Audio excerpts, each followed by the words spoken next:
Ёсць зварот да нас сапраўднага лідара беларускага народа Зенона Станиславовича Пазняка. Дзяды 2011 года.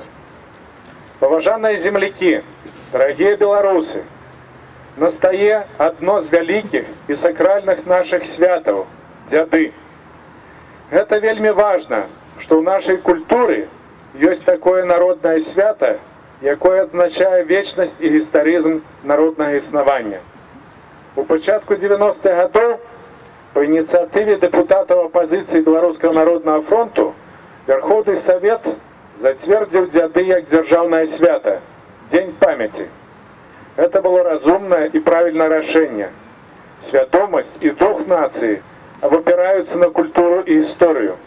А значение дзядоў накіроўвае думанне людей у гістарызм своего быцця на сваёй зямлі, у падзеі, справы и досягненні продкаў.